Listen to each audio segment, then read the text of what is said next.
Hi, everyone. We are glad to have you on board wherever you may be. I am Louise Hauser, Partner Manager from Phaeton US, and I will be moderating today's event. I want to formally welcome everyone to our fireside chat with Ramesh Kesanupalli. So for this webinar, there will be no PowerPoint presentation. It will be an interactive discussion with Q&A plus an ADIA demo towards the end. This fireside chat will be about accountable digital identity association and the future of digital identity. Before I dive into our fireside chat, I would like to introduce our guest speaker for today. Our guest speaker is Ramesh Kesanupalli, who is currently the CEO of Digital Trust Networks based in Santa Clara, California. Mr. Kesanupalli is also the co-founder of ADIA, Accountable Digital Identity Association, formerly the ADIA Alliance, a nonprofit industry organization working with global companies to define the ADIA, Accountable Digital Identity Architecture, which defines how to use decentralized credentials within a trust framework that will include everyone with or without a smart device and promote a new inclusive digital economy for all.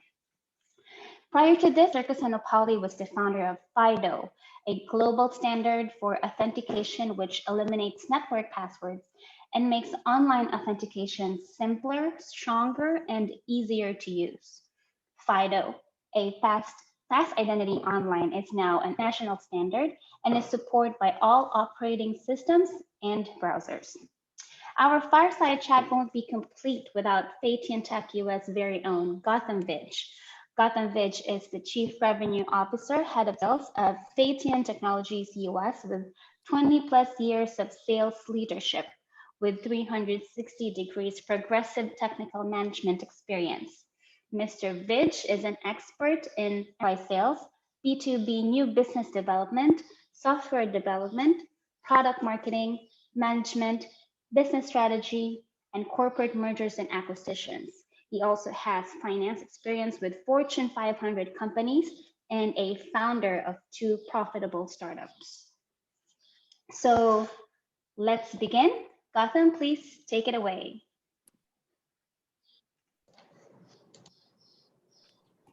Thank you so much, Louise, for that wonderful, warm introduction. Really appreciate it. Hello, everyone. Welcome to the Fireside Chat. It's my pleasure, honor, and utmost delight to have Ramesh on our Fireside Chat. Ramesh needs no introduction. He is an industry veteran. He's a thought leader. He has not only founded many different companies, successful companies and alliances, but most prominently, what the world is now embracing is called the FIDO Alliance. So I fondly call Ramesh as the father of the FIDO Alliance in his true rights. And, you know, it's amazing where FIDO Alliance is now taken off, the kind of momentum it has, the kind of, push it has from various different companies, including what we call the FANG companies, but it is mainstream. And we are also seeing, different aspects of FIDO, including MFA, passwordless, and different offshoots of this whole concept. And so it's my utmost delight to have the visionary that came up with this whole concept is the founder of the FIDO Alliance, Ramesh. So welcome, Ramesh. I want to share with the audience a very funny story. It is kind of embarrassing for me, but I think the audience will get a laugh out of it. So when I joined Phaeton in 2019, I don't know, Ramesh, if you remember when we met the first time, but I was sent to the FIDO Alliance in South Korea. And I was at the Alliance, learning about different threads, different sessions and networking with people. And I happened to bump across Ramesh. I did not know him that time. And so, I just said, hey, you look familiar, and, small talk about, different things. And I just happened to ask the question, so Ramesh, is this like, how many times have you been to the conference? And Ramesh replied back, I'm the founder of the FIDO Alliance. And it's like a brick, it's like tons of bricks fell over me. I was like so embarrassed, and I was like kept thinking about that for an hour, and it was a funny moment. The way with his simplicity said, "I'm the founder," and after that, I was in the board meeting with obviously Ramesh was there as well, and he was very quiet, and I was observing him like he's the founder And what again caught me the second time attention was pretty much the end of the conference, right? He was like not interfering at all. By the end of the conference, he requested for 30 minutes or maybe 15 minutes of his time. And then he presented this new concept, which literally, and I'm not exaggerating, this is not sugarcoating, not trying to make things better. I'm telling the honest truth. It literally, my jaws dropped for multiple reasons. One is the concept that he shared was so, so futuristic and so important that I was like, wow, this is so amazing. Secondly, the way with which he presented was, so, simplistic. You could see that Ramesh has been in this industry, and like he took out all the fluff and came right to the point. And the speed, the agility, and the fluency with which he covered it, I was like his fan. And I'm not exaggerating. And that's how I kind of, and the topic we're going to talk about, that's how I got introduced to it. And I'm happy I did, because if I waited for a few years and I was not in that board meeting and maybe I exited and left early, I would have missed this opportunity and probably caught what you call ADIA, or I would have caught it like few years, like where FIDO is today. So I'm happy I tapped in. I got to introduce myself, and we are here doing the fireside chat. So hopefully we will all enjoy this. This will be meaningful. It's not scripted, so it's going to be a conversation, and hopefully we can all benefit from it. So welcome again, Ramesh, to the fireside chat. Thanks, Gautam. I really, I didn't know that story. It totally missed me. I'm sorry. Right. So yeah, it was. I still remember exactly where we met and what I said, because it was embarrassing for me. So anyway, so one thing I want to add is what I really another thing that really caught my attention with Ramesh was his humility. Right. When I started to wanted to learn more about the ADIA, at that time it was called something else. Ramesh was very open to it. He was willing to meet multiple times in his office, and there was no, he was very humble, and the way he would present, I mean, I really became a fan at that point. So, that really something I learned early on is when people have reached a level when they understand a concept, they become very humble and they're able to share that. So hopefully we'll cover some of these things. So Ramesh, let's rewind a little bit. Tell us a little bit about, you obviously founded many different companies. Why the FIDO Alliance? Like, give us a scoop of how, like, what were you thinking, maybe just like, hey, we need the FIDO Alliance, because PKI was around, public infrastructure. I've been in that world. What gaps did you feel, and why did you come about with this whole concept of the FIDO Alliance?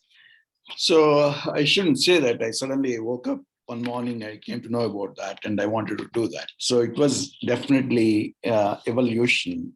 And but primarily, I'm always a big believer not to go after treating the symptoms, try to find out what the disease is.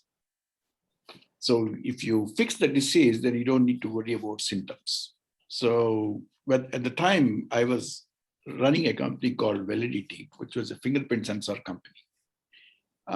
That company, we were doing pretty well. We became profitable, but the market was not there back in 2011 or so. And at the time, to expand the market, what we need to do was we wanted to bring fingerprint to the mainstream. When we wanted to bring to the mainstream, unless there is an ecosystem, you really cannot make that happen. So that's when I ran into Michael Barrett, who was the CISO of PayPal. And I also had Tahir Elgamal, who was the inventor of SSL. So we were kicking around and how to fix the authentication issue. How would you fix this root cause, which is password, not the, you can always add layers to treat symptoms.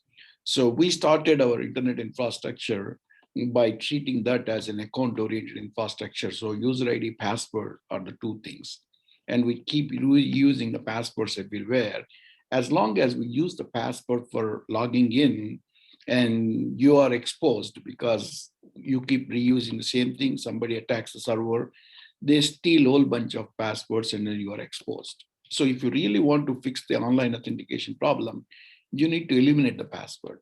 If you don't eliminate the password, then you start talking about giving smart cards, giving OTPs, giving a whole bunch of other things, and asking funny questions. All these things are just to make sure it's you. So we started out as how do we actually use fingerprints to eliminate passwords completely. And back in 2004, I also had another technology called Speak, which stands for It's actually a zero knowledge proof protocol. So when I mix the biometric local authentication with a ZKP type, back and forth challenge response equation, then you don't really need a password after that. That's where the patents were filed. And after that, we did not want to restrict just for fingerprints. I went and actually got my own competitors into the space. I gave the IP free, and then brought in the facial biometrics people, voice biometrics people.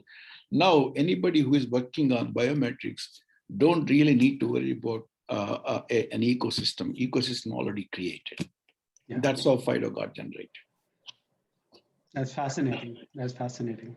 And, I have to acknowledge and compliment you that doing anything new is extremely tough. And the level where FIDO has reached now, that really is a huge success. And, we are grateful for you to kind of envision that and bring this to this industry. Because identity, the whole space has been there around, but the passwords have been there for, for like centuries. And we all know that they're antiquated, they're not effective, but people just, still use it because the technology is still support that. So the FIDO Alliance is really helping from that perspective is use PKI-based technology, use biometric to make it easy, but make it very effective as well. So we're using FIDO with PKI to make it effective, but we're using biometric to make it simple as well. And that makes it like both secure and easy compared to passwords, which are not easy and are not secure. And when you have 10 or 15 different websites that people go to all the time, including corporate and personal, it just makes it so difficult to have different passwords and whatnot. And so this was like really brilliant. So now I want to talk about the next step. So you mentioned when you were doing this, the passwords a problem. It was authenticating that, yes, is really you. But I remember in our discussions, we were talking about the world is now moving more towards, and already is to some extent, but is moving more towards the digital world, right? When I say that, it's not really people, it is IoT. Think about devices, right? Devices to devices authenticating against each other. Think about a rice cooker authenticating with your Tesla, authenticating with, your whatever, so this is going to be, massive, especially when it goes in the agricultural space. So you have sensors for agriculture. These are all connected devices, and there has to be some kind of authentication. But the problem is, like we discussed and we alluded to, who is you, right? So what you brought up, and I think the vision from what I understand is, you said, how do you define you? And that is missing, the accountability is missing, and that was your vision of ADIA. But could you kindly share what was the identity threat landscape, where you see the problems are, and we want to talk about the ADIA concept, but why again did you envision ADIA? And how did you come about? What gaps did you see that made you compel that, yes, you need to come up with this new concept? Question. So before, even when we were at FIDO Alliance, towards late 2019, when Equifax got compromised and a lot of other industries and bodies approached FIDO to take a look at the identity framework, because identity framework globally, it is actually extremely fragmented. Every country is doing their own thing, and there is no real guiding principles about how to bring these things together. Like, for instance, India has taken a great initiative to come up with Aadhaar identities, and those other identities, once you cross India, they have no meaning. You cannot count on that. Similarly, in various countries, like there are identities and citizen identities. In China, you have global ID. Japan, you have my number. These things have no significance once you cross those borders. And also, if somebody comes to United States and presents an Aadhaar card, how do you know if it is a genuine card or not? And so I actually, traveled close to about 200,000 miles in about 6 months, talking to various industry, various governments, various industry bodies, and various Fortune 500 companies to try to understand, where they are with respect to digital identity, what's exactly happening. And everybody seems to be having some kind of pilots, but nobody has taken any serious, a scalable deployment of digital identity space. And again, just like what we did with FIDO Alliance, take one step back. And what happens is when you are working on a particular space and stuff, we tend to think incrementally. We don't take ourselves out and try to see the problem. So when we're doing the study, when we try to see a broader landscape, a landscape of everything, like for instance, when somebody presents a diploma, whether it is accurate or not, when somebody walks into Wells Fargo when they want to open an account and they show an employment letter, can that be verified very easily?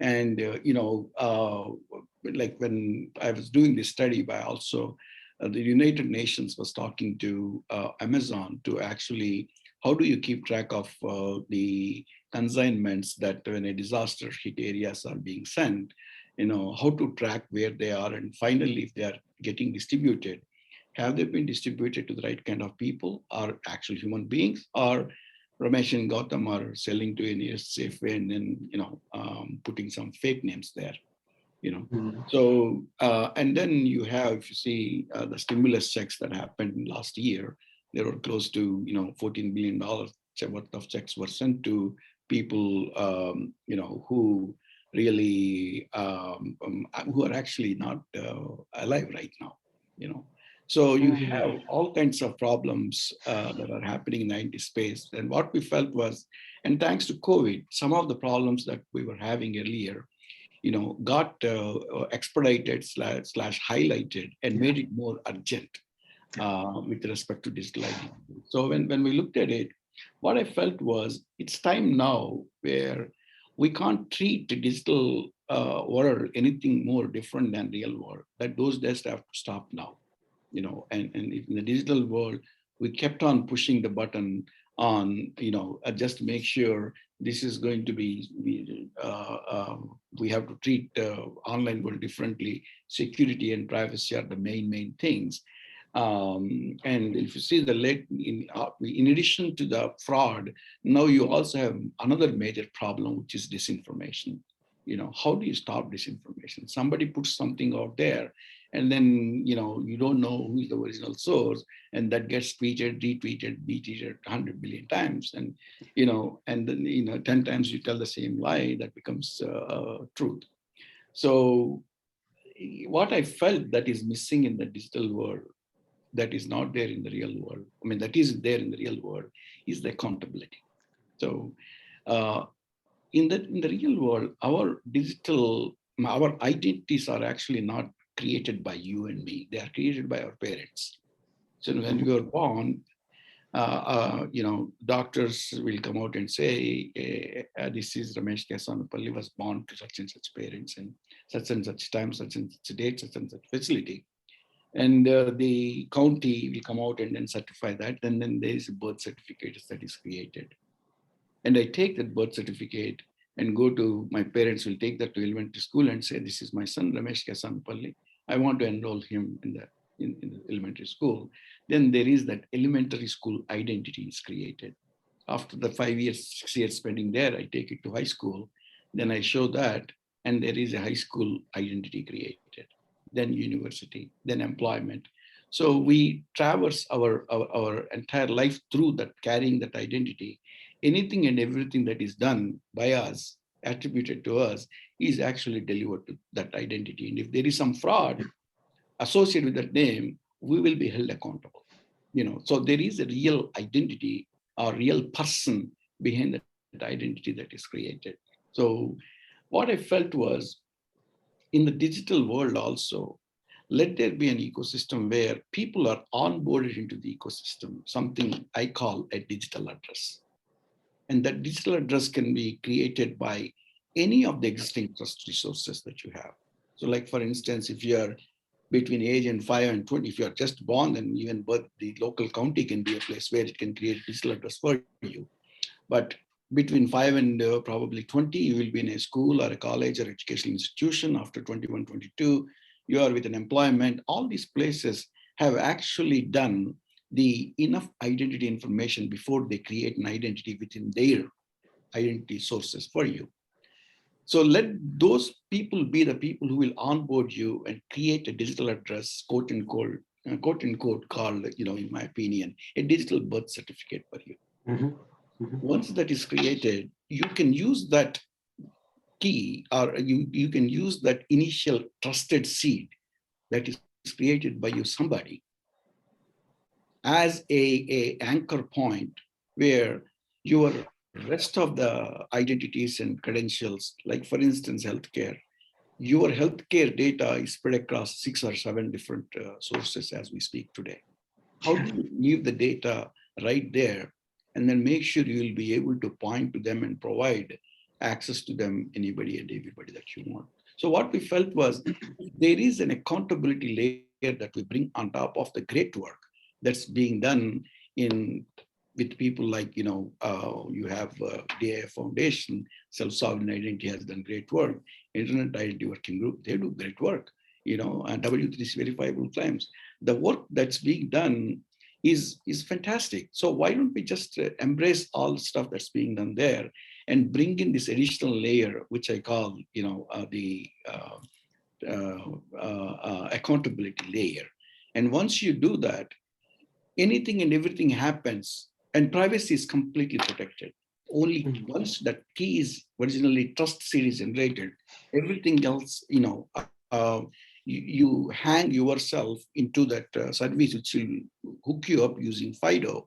And after that, we use everything that the great concepts that are being done in either self-sovereign identity or DIF.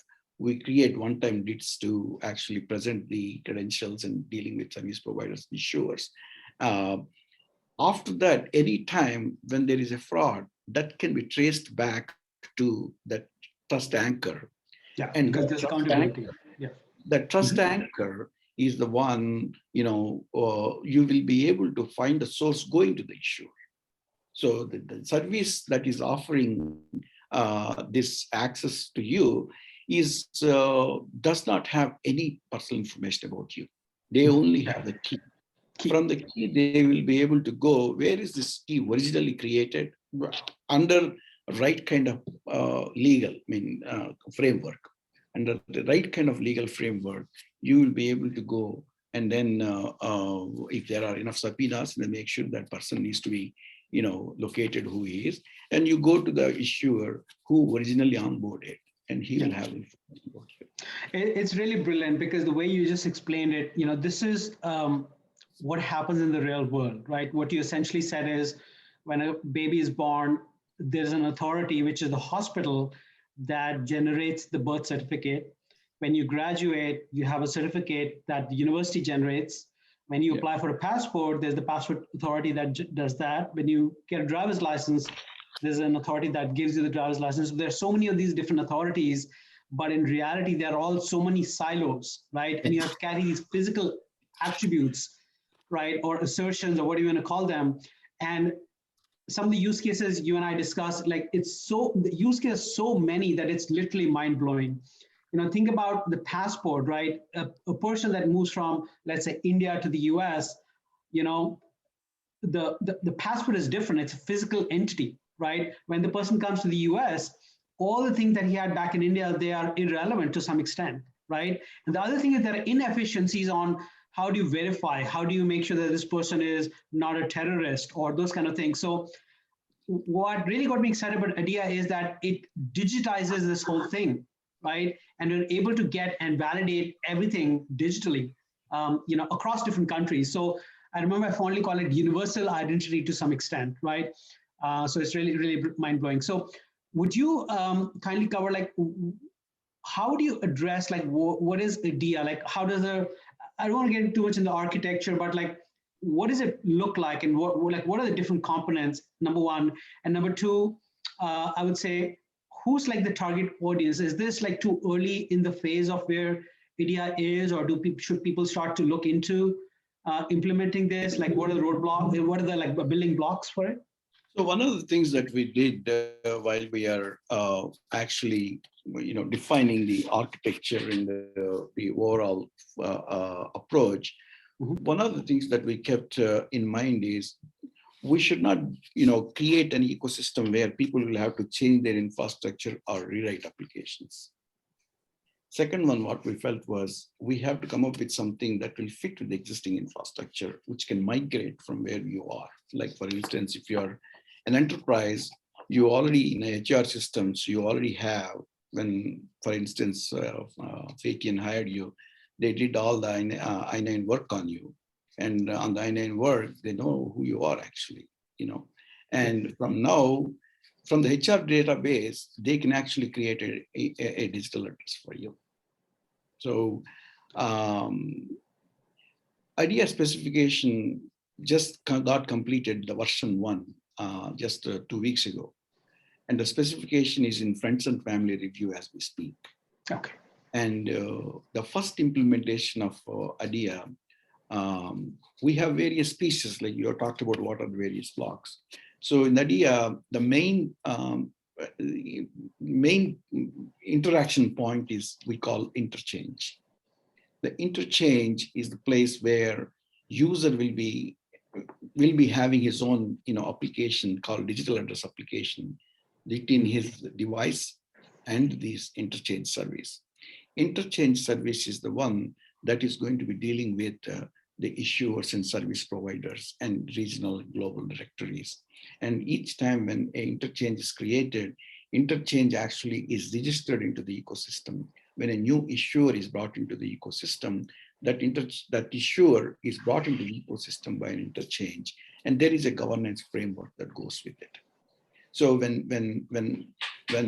a digital address is created and at a trusted location, like an employment office, that particular key can be generated and delivered to you like a QR code. If you're right there in front of the IT guy, you can simply take the digital address application and then scan it right there. And when you scan it, that particular key will then be associated with phone, and we do a FIDO registration between this phone and the interchange service with that key. So that's the most secure way of you acquiring the digital address. Let's say you're not there. Even if you're not there, your enterprise, since they already have identity vetted you, they can simply send it through that secure channel, quote unquote. That's your enterprise email. When you get your enterprise email, you actually again scan the QR code and start your registration process to the interchange. At that time, we do additional identity verification through your office badge or your driver's license to make sure you are the person actually who is claiming your digital address. Yeah. Once that is done, you will have your first device registered to the interchange service. Then you can actually also have a couple of backup, like if you got the digital address application on your phone, you got it ready, then you can go to your office, your computer or home computer, you can enable that as a second device. Yeah. And that can also act like a backup device just in case if you are doing some kind of migration and that kind of stuff. Right.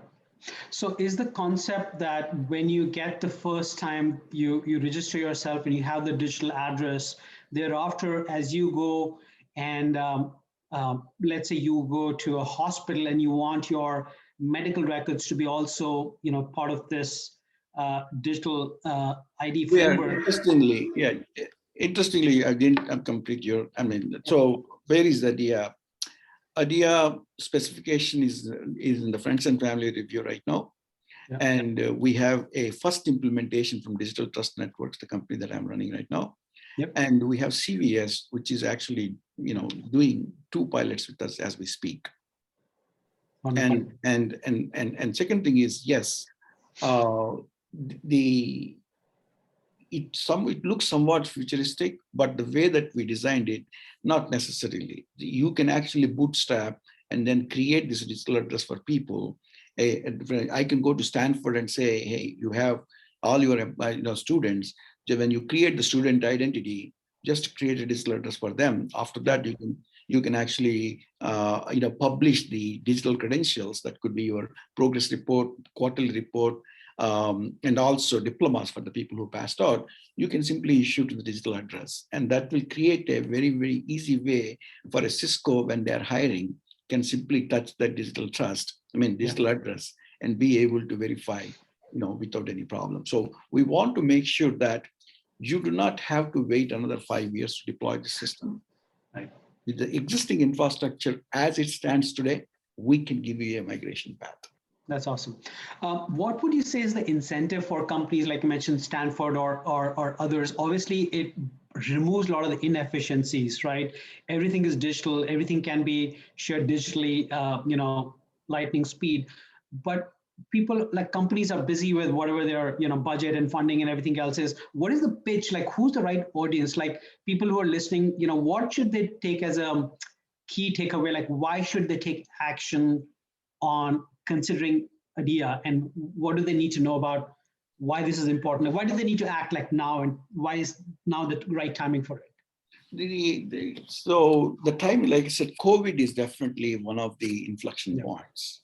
When you have COVID, if you see, there were so many efforts when COVID came, where COVID credentials that need to be, provided as digital credentials, and and there are 17 different initiatives trying to do that. And you should talk to, I think ADIA is in the call. She actually did a lot of work on the COVID credentials. She knows everything about, what are the complications, why it hasn't gone really anywhere, because once you say digital credentials and COVID credentials, and you also saw a lot of news where people are creating wrong or false or fake digital identity credentials. How do you trust the issuers? How do you trust the issuer?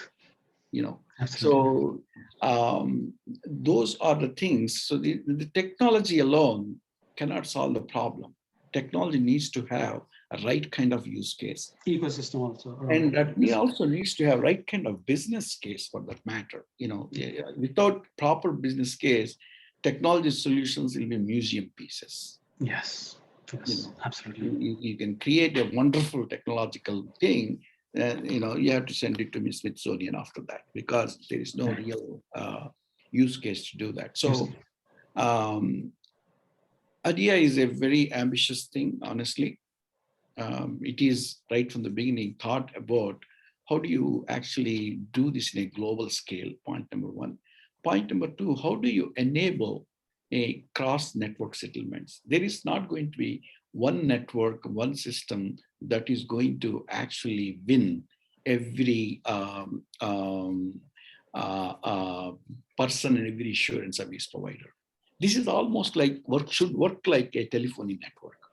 Right. And the person should have we all have one telephone number, maybe we'll have two, but if you have telephone number, you will be able to reach, and you can reach anybody that you want who has a telephone number.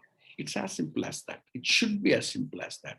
So having said that, while the ambition is big, and I also feel this is needed for the global market, and I think it is time for us. It's almost like, we started the internet and online world with a approach of, hey, this is a credential and account-oriented infrastructure. Identity became afterthought. Now is time where most of us do our business in the digital world. There is no risk. The line between digital world and real world has gone now. Yeah. Everything is digital right now. So if you don't take time to fix the problem of turning this infrastructure from an account-oriented infrastructure to an identity-oriented infrastructure, you will be perpetuating the problem. But when you are making the transformation, it is not a light switch where you connect this one and take the other one. So you have to go from point A to point C. You need to make sure there is a smoother transition.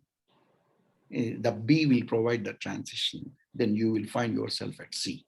So that's how we made sure that we put enough thought into this about, without changing infrastructure, how do you migrate, point number one. Even after that, we are being asked about chicken and egg situation here. Well, this looks fantastic when you have all the issuers come back to us. Right. So I think the approach that we have to take here is how does it address within a closed ecosystem a problem right now? Mhm. Within a bank, when somebody wants to reset their password or want to call to do some kind of transaction, the other person, the customer service person, asks you what is your social security number, what are the 6 transactions you did last this thing, what is your favorite color, and if it is online, they'll show you some traffic lights to see if you're not you put the user through hell, so Exactly.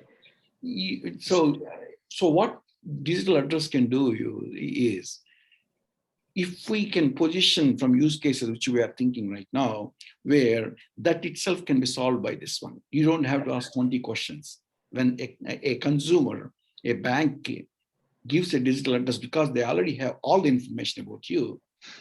And next time when you go to the bank, they simply check on you again, give you a digital address. And after that, when you call in, they can simply send a message to digital address, verify it is you. Then they don't have to ask, what is your last 4 digits of social security number? Absolutely. So what I'm seeing here is, number one, it removes inefficiencies, right, from a physical to a digital.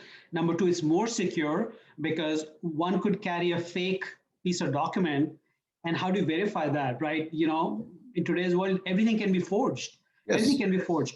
Number three is cost savings. If you're asking the consumer, let's say the example you gave for the bank, you walk in, they ask you about traffic lights, they ask you about the colors, your city, your parents, your village, bunch of questions, and then you have to submit. Think of anything like a mortgage paperwork, right? You have hundreds of papers, things that can be addressed. Some of the things Yes. can be very easily addressed. So there are cost efficiencies as well. I would envision, because one is the convenience for the customer, right, who's applying for all of this. It's much easier. They give the digital address. 50% of the things are taken care of, press of a button, right? With this whole concept of ADIA. But number two is the cost saving, right? The banker is spending time, they have systems, the customer's waiting, right? The delays in getting things done, right? There's opportunity cost, there's so many things. So I think what I would tell the audience who's listening is there is a cost element, there's a financial benefit as well. Security, yes. Convenience to your customer, but also financial. So that's amazing, which I never thought about before. Right? That's the value settlement I was talking about. When Cisco hires me, when they do a credit check on me, instead of LexisNexis telling me that I went to Stanford, which I did not, by the way, just because if I put it on the LinkedIn that I went to Stanford, that's what LexisNexis will tell you. And instead, when this will actually help reputation of some of these institutions too. You see what happened 2 years ago, Yahoo CEO, that, none of his educational credentials are. It's mind-blowing. So now for I myself have had a lot of experiences where within the meetings, people will keep dropping, like when I was in Stanford. So you really think the guy went to Stanford, but we don't know if he went to Stanford Mall to get a Starbucks coffee, or he actually went to a evening course for 4 hours that is sponsored by the company, or he actually genuinely went to a educational qualification in Stanford. We don't know. So I would rather, when somebody checks whether my educational qualification is right or wrong, instead of LexisNexis getting a $20 for that, I would rather give $2 back to Stanford and see that I really went there. Yeah, absolutely. So you actually will have a very interesting way of actually creating an ecosystem where the truth comes from the source, and the source actually gets benefited out of that. Yeah. Second thing that we also made sure is, again, directly with your help, we did that in the demos, which is, if we are trying to come up with a new architecture and a new ecosystem, why come up with a 13th way of coming up with that when people who are smart already have 12 different ways of doing things? So what we said was, let's come up with something which can be used not only by the smart people with smart devices, etc. Let's bring people who do not have smart device, who are not technologically savvy. Now, a farmer, when he goes to a bank and tries to get a loan, when he gets his Visa card or ATM or whatever card, that loan card that he gets, that card can now have digital address. That's the demo that we did with you guys. Now you are bringing people who are not smart card holders, particularly for governmental benefits and stuff. You can actually create a strong, inclusive ecosystem, which can be delivered by what ADIA is doing today. Absolutely, absolutely. One other concept that, and then I want to touch upon the demo as well and some of the other aspects, but one of the things that I feel there is also an application of this is the reputation part, right? Because there's accountability of somebody online. Let's say somebody is taking an Uber ride, right? They've heard of cases where the Uber driver did not have the right intent, those kind of things. There could be a reputation scoring because now you're accountable. You could be somebody in Middle East who came to the US, but you had, you did something wrong there. Now, if you have this whole ecosystem, everything is going to be as part of your log, right? So your whole life is now digitized, and there could be something like a reputation scoring, or at least there is the fact that if somebody is trying to get on a cab with you or on your Uber or whatever Lyft, you know upfront that, hey, this person is a criminal, right? Those kind of things, reputation can happen because there's accountability. Because today it's totally lacking, right? You don't know who the other person is. All right, great. So help us understand, like you said there are other initiatives as well. How real is ADIA? Who are the sponsors? You said the first draft is already there. Like, how does it differentiate from others? Like, what will be the good, why should people focus on ADIA versus anything else? Yeah. If you see from the time that I actually did the market study and started ADIA formally, within actually less than 15 months, first 6 months, we showed the industry the end-to-end conceptual demo back in September. And where you guys also participated in the demo. Between September and June, we actually produced the specification. We actually produced a reference implementation. We also already produced two pilots with a Fortune 500 company called CVS. Wonderful. The reason I took pretty much the approach that I took in FIDO Alliance here also, where when we were initially trying to come up with the specification and framework and the overall architecture, we didn't want to have too many chefs in the kitchen. So when I did the initial study and then we filed patents on ADIA, then I went and back to the companies and other people that I spoke to about this concept. And I asked them, if I start doing this one, would you guys like to come and participate? There are close to about 60 companies who signed a letter of intent that they want to participate. Yeah. But I didn't want to call all of them. Yeah.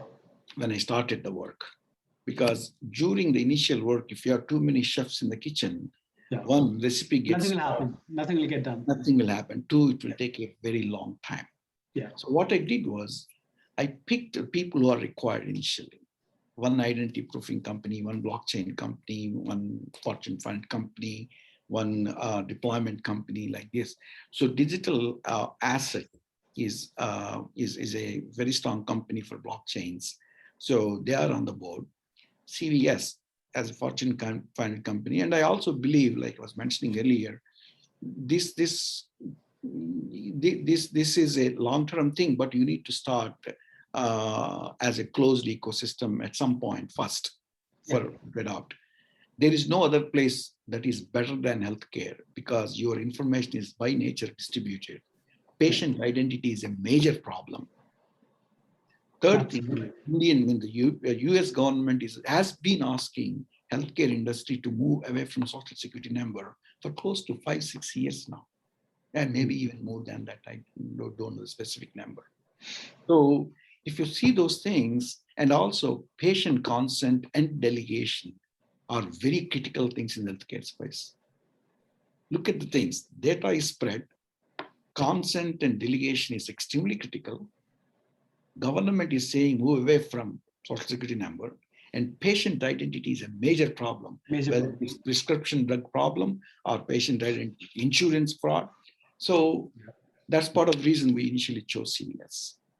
So CVS was kind enough. By the way, you know Abby. Abby was on the board, Yes. being on the FIDO also, and he became the co-founder of ADIA. And so with them, we picked Zoomio as one of the board members. We picked Digital Trust, I mean, that's me, Digital Trust. Yeah. And we also had the Rayon Secure. We also had Hitachi. So we had picked a few people, and those people are the people that we just gathered and started working on the specification. Yeah, yeah, that's And wonderful. now, next 2 weeks or so, we probably will be addressing the feedback that we are getting from the initial friends and family review. After we put the feedback and address those things, we will be opening it up for the broader audience to review and comment. Looks Wonderful. like we're 45 minutes in.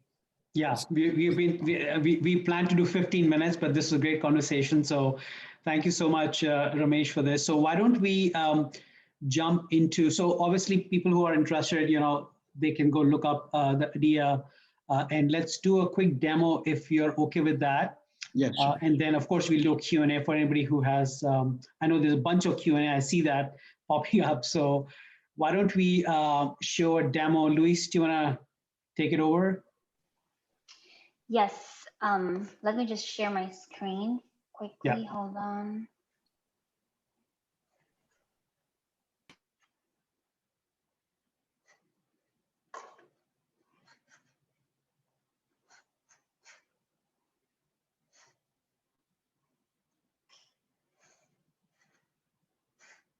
Okay, hold on one sec. All right.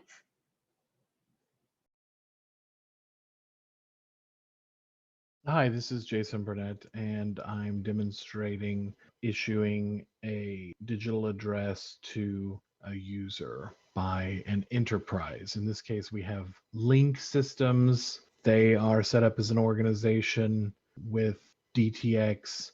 They're able to issue digital addresses and identity credentials. So I have myself set up as a user here. I don't yet have a digital address. However, when I click on the profile details, I can click the digital address button and I'm able to get a digital address. So once I have a digital address created with the issuer, I can use that digital address. I can send it to the user by email, or I can push it to a special kind of smart card. In this case, I'm going to use my mobile device to import it into a digital address app. When I do that, we have a process. We use the identity verification process to guarantee that the holder of the app is the subject of the digital address. So in this case, I'm scanning my driver's license, and then I will verify my own identity. My face will be matched to the face on the driver's license. And when that's successful, we will do a registration for FIDO. That was a quick Face ID scan. And now I'm able to use the digital address inside the digital address app. Once I have a digital address, I can, as a user, I can approach other issuers. So in this case, I've logged into Rapid Clinic, which is a healthcare provider that does COVID-19 testing. And I will show issuing a credential to the user. First, I have to make sure that Rapid Clinic has access to my digital address, so I'm going to link it. With this, I can either enter the text of my digital address and it'll send a notification to my phone, or I can just scan a QR. That's what I'm going to do here.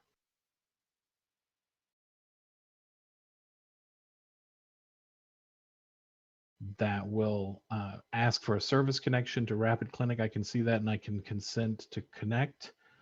When I've connected, I'll get a notification here that they're asking for proof. This is how they verify my identity at the same level of my original identity credential that's associated with the digital address.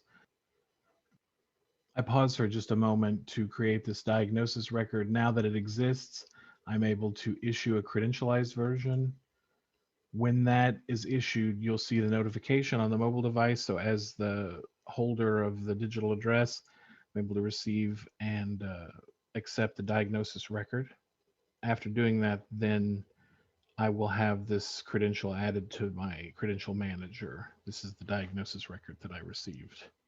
It's also possible for an issuer to revoke that diagnosis record. And in this case, the diagnosis record itself has an expiration date of just 3 days. This is the end of the issuance demo. Thank you very much.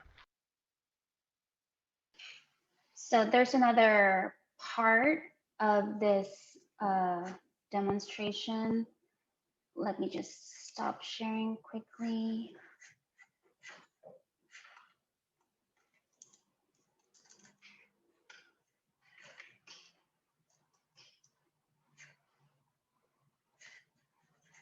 Okay, hold on.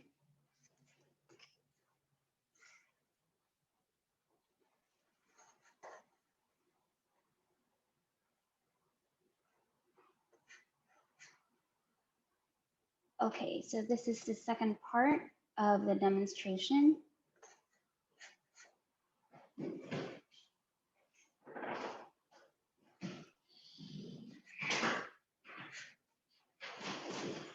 So I've switched over here to a service provider site. This would be any kind of site that wants to take advantage of a user's digital address in order to inquire about identity attributes. In this case, we're going to use digital address to share first name, last name, email, and phone number for the user.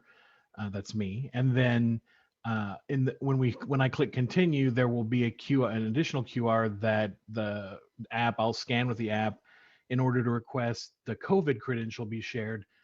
In this case, it's a simple use case of as the user is booking a ticket on a train, that if they can provide a negative COVID result, then they're able to qualify for a seat in a train car that all the occupants have negative COVID test results. So we'll start that.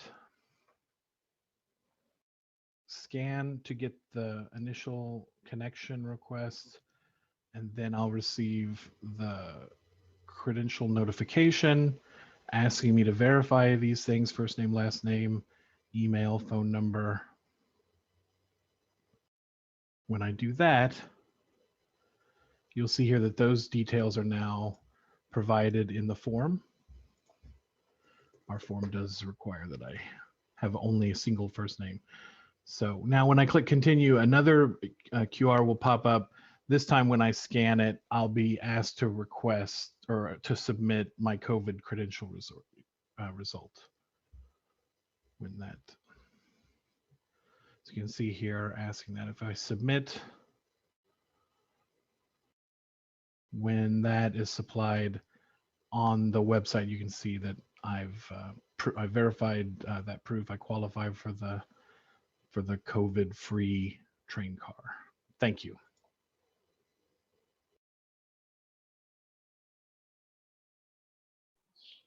All right, thank you so much for that demonstration, Jason Burnett. Back to you, Gautam and Ramesh.